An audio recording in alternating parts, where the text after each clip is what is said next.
My name's Fraser Muggeridge. I'm a graphic designer and teacher actually, and I run a studio called Fraser Muggeridge Studio, and we work on mostly printed material, books, posters, catalogues, invites, but we also do a bit of digital work as well. We've just done a new app, and we're doing it for mostly arts-based and cultural-based organisations.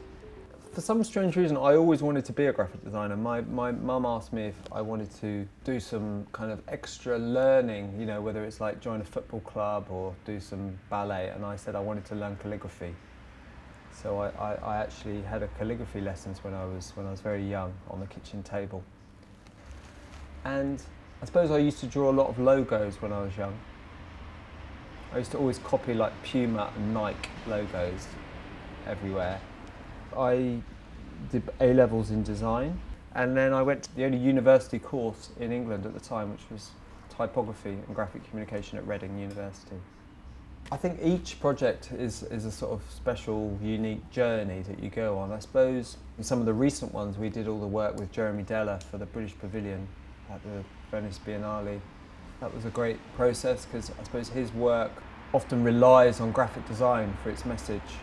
So rather than just packaging his work, it's not making his work, but it's kind of definitely the graphic interpretation of his work is very important. There's a real challenge at Venice Biennale. We got to do not only the catalogue, we got to do the invites, the leaflets, a tote bag, the t-shirts, a poster. So that was good to do lots of things.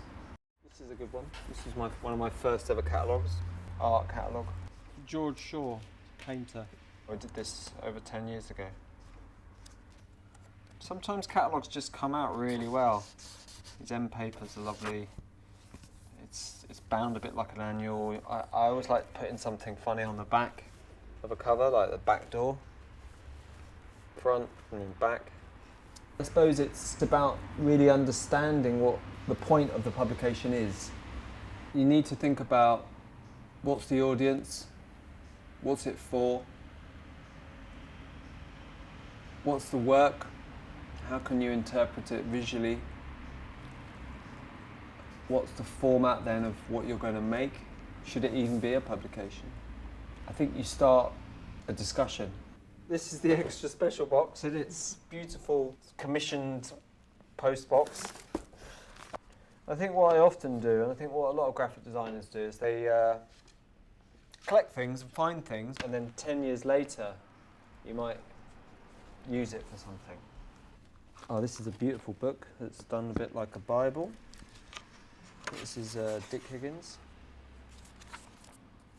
Everything gets a bit jumbled up, as you can see. There's a Marcel Broodhurst museum.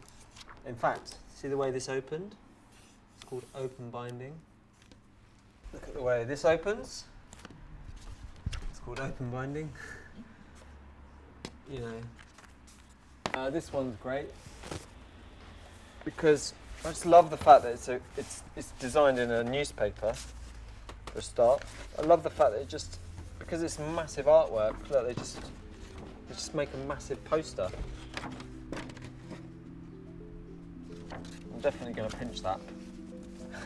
I suppose I think that the best way to think about graphic design is just to like walk down the road, go to a kebab shop, look at their branding, look at a till receipt, you know, because it's everywhere. It's not, graphic design isn't just in a graphic design shop. Go on a bus, get a newspaper. You know, everything you see in this room and when you come here from your home it's got type on it. It's got images on it, and the combination of those two. So I often get a lot of inspiration from, it can be from anything. It's definitely not specifically, oh, you have to go to an art shop to look at art. It's like art, isn't it? Art isn't just in an art gallery.